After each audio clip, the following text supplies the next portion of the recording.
welcome to the Netherlands. Thank you. We're very happy to have you here. Most people in the Netherlands are not aware of your people in the Mekong Delta in Vietnam. How large is your people? Yes, thank you for having me today. And yeah, it's an honor to come to the Netherlands, after a trip to Geneva, attend the UPR. So for the population of the Khmer-Krom in the Mekong Delta, according to the government, they only say 1.3 million. But from our organization standpoint, we think that's more than that.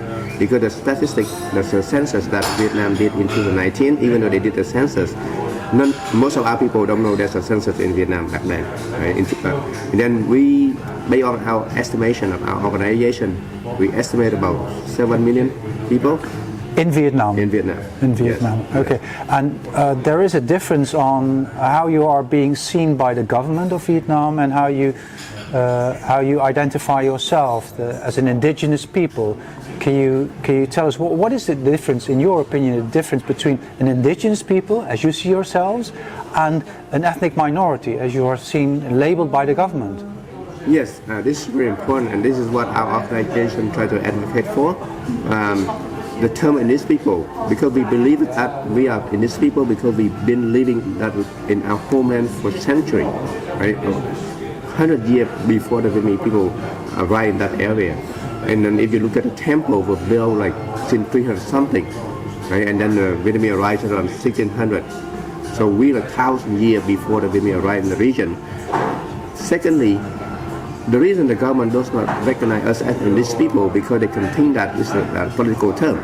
Because they try to label us as ethnic minorities so that the world can think that the Khmer-Krom people are the people moving from Cambodia to Vietnam instead of we are living there for a long time. And if we are these people, we have more right. And Vietnam themselves even signed to adopt the Declaration on the Right of Indigenous People in 2007. But the government do not recognize us as indigenous people.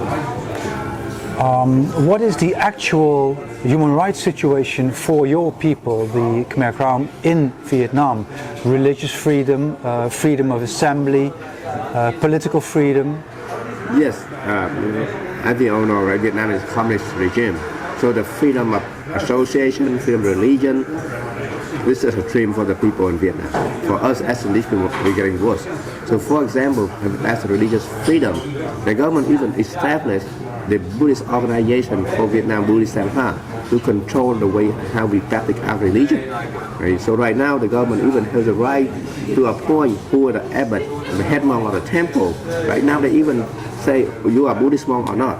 Right? They even have that right. So right now they defrock and arrest and 5 Buddhist monks from a temple because the head monk who declared that they don't want to practice our Theravada Buddhism in the temple under control of BBS. Okay, right? so you're actually saying that there are Buddhist monks from your people in jail?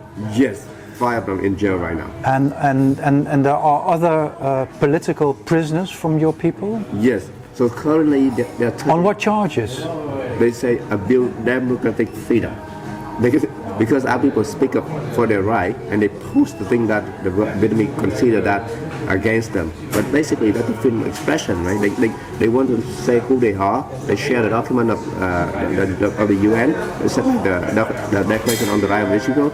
That the document they distribute in our community. They was arrested and now 3 of them were sentenced from 3.5 to 4 years.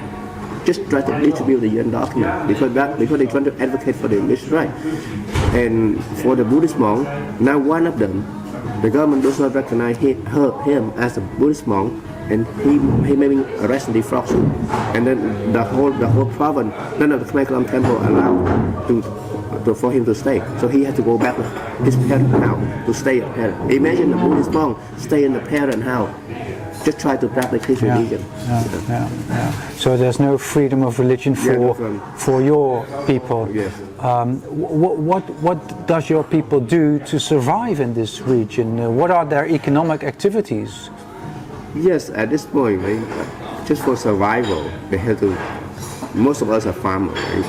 they cannot make profit on the farming anymore, so they have to move to the big city to work. And when they move into the big city, now the other issue comes, right? The right to go back to the village to celebrate the New Year is being restricted, because if you go back home, when you go back to the big city, you may lose your job. So they don't even have a freedom to celebrate their own cultural event like the New Year, right? And then for the living as a farmer, they don't make profit, and then they have to sell the farmland, move to the big city just for survival, to looking for a job. So the living condition is not really like, we can see like the light at the end of the tunnel anymore, because we don't know what next in the 4, 5, 10 years. We don't know how turn out to be.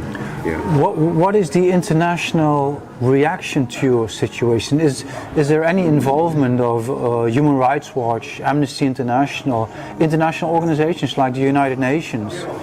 Yes, our organization advocate at the UN, and then Human Rights Watch are very vocal to help us out too, especially when they arrest our people. But Vietnam still, go out, label us as an organized foreign base. The information we present is not true.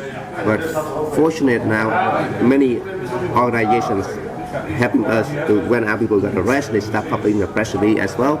So at least we have some NGO that sympathize with our cause, right? And for the UN in the last 2 years, we follow the special procedure. UN actually sent joint accusation letter to Vietnam, and Vietnam say whatever we report is not true. But actually, one Buddhist monk that the UN sent letter to Vietnam, we can say that's not true, in prison right now. What can we do in Europe to support your cause?